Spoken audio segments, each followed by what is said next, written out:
萝卜蹲，黑萝卜蹲，黑萝卜蹲完黄萝卜蹲，黄萝卜蹲，黄萝卜蹲，黄萝卜蹲完紫萝卜蹲，紫萝卜蹲，紫萝卜蹲，紫萝卜蹲完黑萝卜蹲，黑萝卜蹲，黑萝卜蹲，黑萝卜蹲完蓝萝卜蹲，蓝萝卜蹲，蓝萝卜蹲，蓝萝卜蹲完黑萝卜蹲，黑萝卜蹲，黑萝卜蹲，黑萝卜蹲完红萝卜蹲，红萝卜。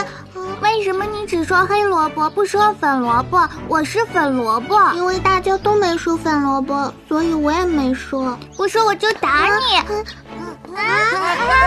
别打呀，别打呀！啊，别跑！小祖宗们！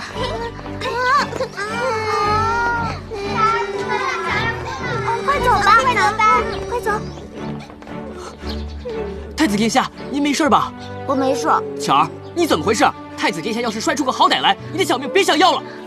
强公公，巧儿知错了。巧儿，你没事吧？太子殿下，奴婢没事儿，是奴婢差点害您摔倒的。有一次母后崴了脚，父皇就是这样帮她揉的。太子殿下，万万使不得啊！您这是折杀了奴婢了。太子殿下，您先起来吧。母后说了，男子汉对待女孩子要有绅士风度。巧儿，你还有什么小姐妹呀？把她们都叫过来，明天咱们一起来做游戏。7号，母后，皇后娘娘，浩儿，跟我进屋。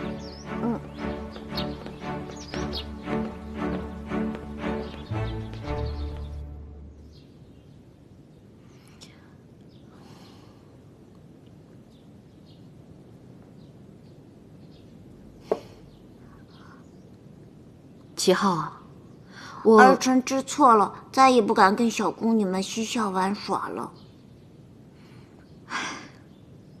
我不是想说这个，我是想说啊，这一切都是基因惹的祸呀。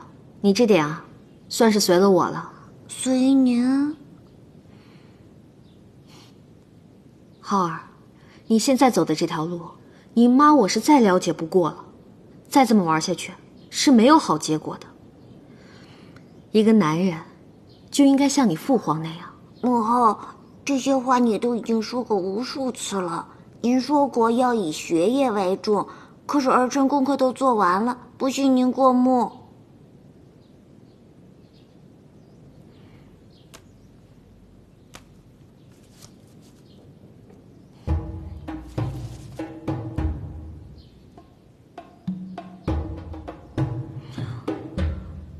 母后，儿臣哪里做的不妥？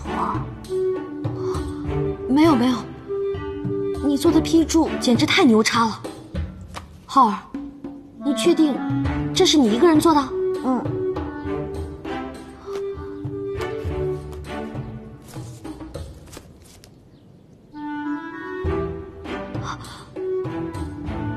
做了多久？早晨送来之后，儿臣2个时辰就批完了。浩儿，就凭你现在的学识、见识，还有思维方式，简直是甩同龄的孩子10条街啊！